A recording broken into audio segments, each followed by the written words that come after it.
Hello दोस्तों, कैसे हैं आप सब। स्वागत है आप सभी का कॉमिक वर्ल्ड चैनल पर। तो चलिए दोस्तों, शुरू करते हैं राज कॉमिक्स जनरल्स में रुई का घोड़ा का दूसरा और अंतिम भाग। यह लीजिए महाराज, राजकुमारी जी की अंगूठी। शाबाश। अब अपना परिचय दो युवक। महाराज, मैं एक बहुत गरीब आदमी हूँ, बदसूरत हूँ। मैं राजकुमारी जी के योग्य नहीं हूँ। आप किसी राजकुमार से इनका विवाह कर दें। नहीं, राजकुमारी का विवाह तुमसे ही होगा। तुम बहादुर हो। पिताजी का फैसला अटल है। महाराज, एक बार फिर विचार कर लें। मैं राजकुमारी जी के योग्य नहीं हूं। देखो युवक, बार बार ऐसा मत कहो। हम अपना फैसला नहीं बदल सकते। पिताजी, मैं इसी युवक से विवाह करूंगी।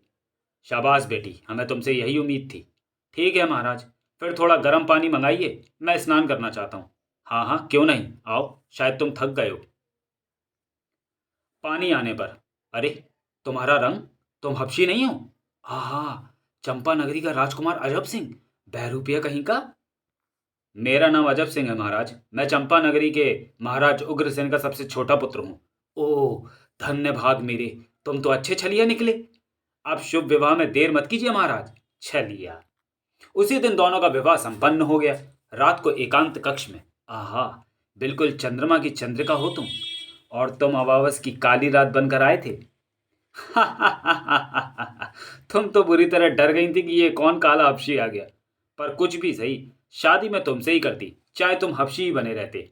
हंसते खेलते कुछ दिन बीत गए। राजकुमारी ने एक पुत्र को जन्म दिया। देखो, बिल्कुल तुम्हारे ऊपर गया है। क्यों नहीं, अजब सिंह का बेटा है। दूसरी ओर अजब सिंह की मां का रो रोकर बुरा बुरा हाल था। हे भगवान, तूने कौन से जन्म का बदला लिया हमसे, पता नहीं कहाँ चला गया मेरा लाल। धीरज रखो महारानी, हम खुद बहुत परेशान हैं। मुझे पहले ही इस बात का खतरा था। हाय मेरा बेटा। हिम्मत रखो प्रिय, वह जरूर लौटेगा। महाराज, उन दोनों का भी कहीं पता नहीं चला। लगता है वे राज्य छोड़कर कहीं चले गए हैं। ओह, तीनों में से एक भी यहाँ नहीं है। इधर राजकुमार को अपने घर की याद आई। प्रिय, मुझे यहाँ रहते अब बहुत दिन हो गए हैं। अब हमें अपने घर चलेंगे। जरूर, मैं तो खुद तुमसे कहने वाली थी। बेटा, कुछ दिन और ठहर जाते। नहीं पिताजी, अब हम जाएंगे, घर पर सभी परेशान होंगे। दूसरे दिन राजा ने अपनी बेटी चंद्रिका को विदा किया। रो मत बेटी, एक दिन तो तुझे अपनी ससुराल जाना ही था। चलो चंद्रिका, देर हो रही है। भगवान तुम्हें सुखी रखे। घबराना नहीं चंद्रिका, आगे समुद्र है, उसे पार करके हम अपने राज्य में पहुंच जाएंगे। मैं घबराने वाली नहीं हूं। अचानक, स्वामी, मेरा जी मिचला रहा है, चक्कर आ रहे हैं, थोड़ी देर के लिए घोड़ा रोकें। नीचे गहरा समुद्र है प्रिय, हिम्मत रखो, मैं कोई टापू देखता हूँ। वह देखो, सामने टापू है, कुछ देर हम यहाँ रुकेंगे। जल्दी करो, मुझे चक्कर आ रहा है। बस हम पहुंच गए टापू पर। संभल कर प्रिय। हे भगवान, यहाँ तो कोई कोई भी मदद करने को नहीं है। चंद्रिका, आंखें खोलो चंद्रिका। थोड़ी देर बाद राजकुमारी को होश आ गया। इसे तो बहुत तेज बुखार है। हे भगवान, अब क्या करूं। मैं किसी को देखता हूं प्रिय, तुम यहीं रहना। जल्दी आना, अकेले मुझे डर लगेगा। सारा टापू छान मारा पर यहाँ तो कोई भी नहीं है। इससे तो अच्छा है किनारे पर जाकर किसी वैद्य को लाऊं। दूसरे ही चढ़। अगर चंद्रिका से कहता तो वो मुझे नहीं जाने देती। तभी अचानक जोर से तूफान आ गया। वर्षा से घोड़े की रुई भीग गई और पानी के भार से घोड़ा नीचे जाने लगा। समुद्र में गिरकर राजकुमार तैरने लगा। बचाओ!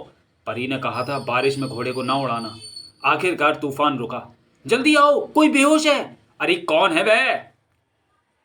वे उसे अपनी झोपड़ी में ले गए। मैं कहाँ हूँ? तुम समुद्र के किनारे बेहोश पड़े थे। आप कौन हैं? हम चंपानगरी राज्य के मछुआरे हैं। अरे ये तो हमारा राज्य है।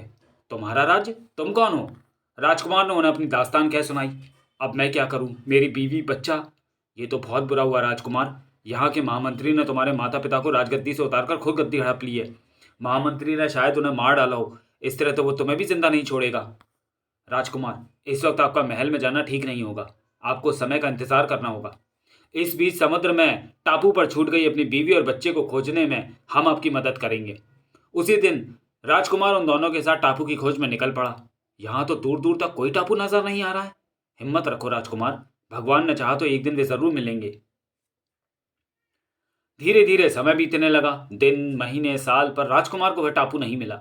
मेरा सब कुछ समाप्त हो गया। सामलिया, अब वे मुझे कभी नहीं मिलेंगे। हिम्मत रखो अजब सिंह, तुमने मुझे दोस्त बनाया है, मुझ पर भरोसा रखो। क्या भरोसा रखूं? न बाप बाप को कुछ पता चला, न भाइयों का और न बच्चों का। आज 7 साल बीत गए हैं, महामंत्री के अत्याचार भी बढ़ते चले जा रहे हैं। अजब सिंह, धीरे धीरे मैंने काफ़ी लोगों को महामंत्री के खिलाफ भड़का दिया है। हम उसके अत्याचार अब और नहीं सहेंगे। एक दिन तुम्हें तुम्हारा हक ज़रूर मिलेगा। नहीं सांवलिया, मुझे राजपाट का मोह नहीं है, मुझे अपने परिवार की चिंता है। दूसरी ओर उस निर्जन टापू पर, माँ, लकड़ी का वह घोड़ा वहां समुद्र के किनारे। क्या कहा? समुद्र के किनारे? तू रोती क्यों है माँ? इसे ले चलूं?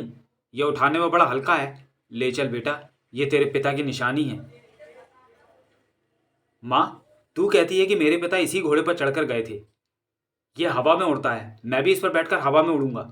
नहीं बेटा, इस घोड़े की वजह से मैं तेरे पिता को खो चुकी हूँ। अब तू भी जाना चाहता है? नहीं नहीं माँ, तू घबरा मत। इस निर्जन टापू पर मेरे साथ खेलने को कोई नहीं है। नहीं बेटा, मैं तुझे खोना नहीं चाहती। ठीक है, फिर तू भी मेरे साथ चल, तुरंत। जैसा मैंने बताया वैसा ही करना। कलों को ठीक से खींचना बेटा, मुझे कसकर पकड़े रहना माँ। वाह, ये तो खूब तेज उड़ता है माँ। कसकर पकड़े रहना, हम समुद्र के पार जाएंगे। किनारे पहुंचकर पीली कल को खींचना। मुझे मालूम है माँ, थोड़ी देर बाद। संभल कर माँ, मैं नीचे धरती पर उतर रहा हूँ। मैं ठीक हूँ बेटा, तू तो ठीक है ना? एकदम ठीक हूँ। धरती पर पहुंचकर हम अपने पिता के पास जाएंगे।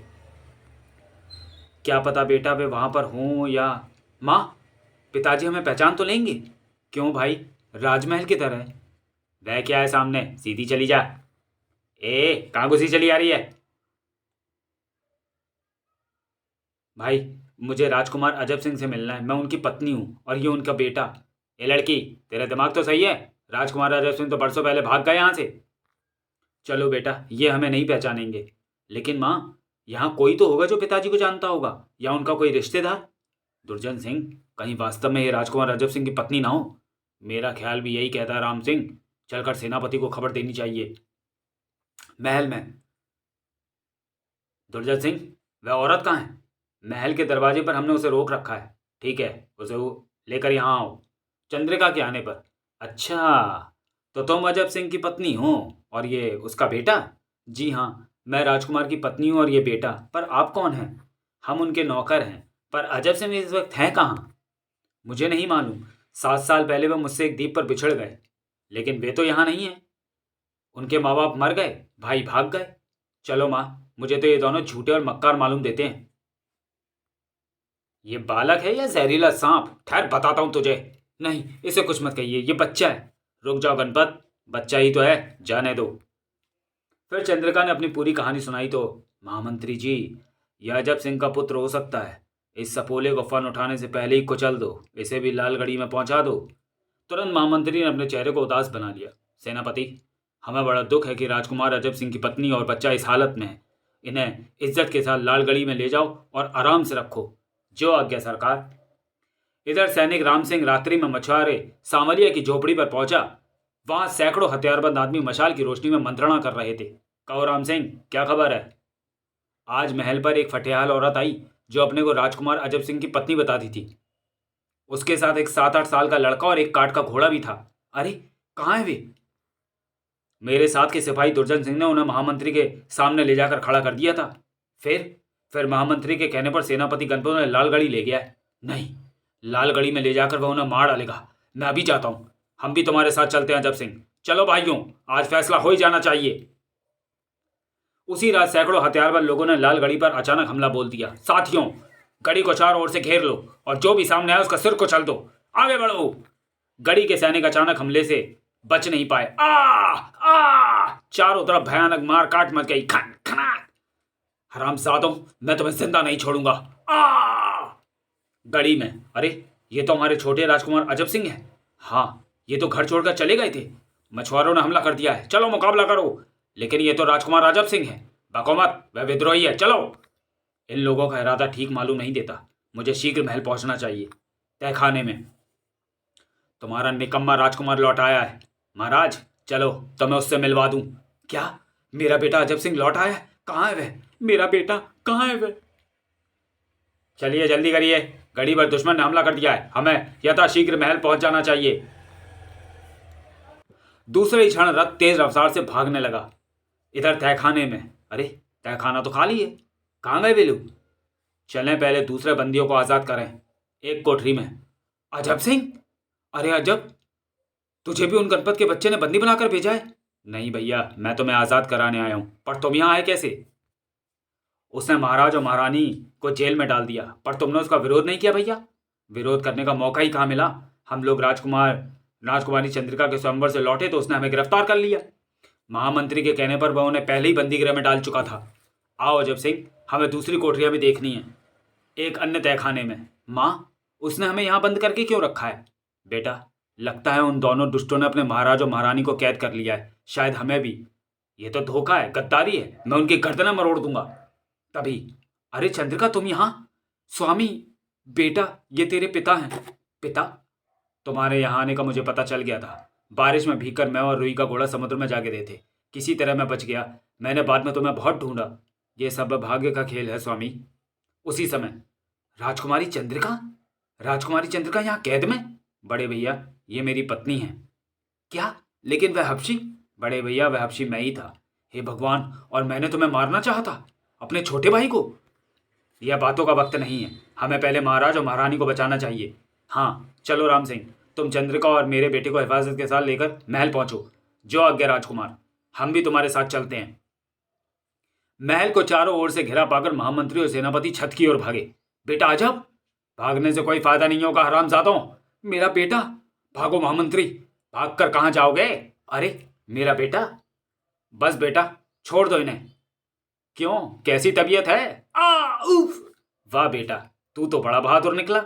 हाँ दादाजी, मैं निकम्मा नहीं हूं। वाह, तू ही चंपा नगरी का युवराज है। एक एकांत कक्ष में मेरा सपना सच्चा हो गया। देखो चंद्रिका, मेरा चांद सा बेटा मेरे सीने पर खेल रहा है और सूरज की तरह तुम्हारा रूप मेरे ऊपर झुका है।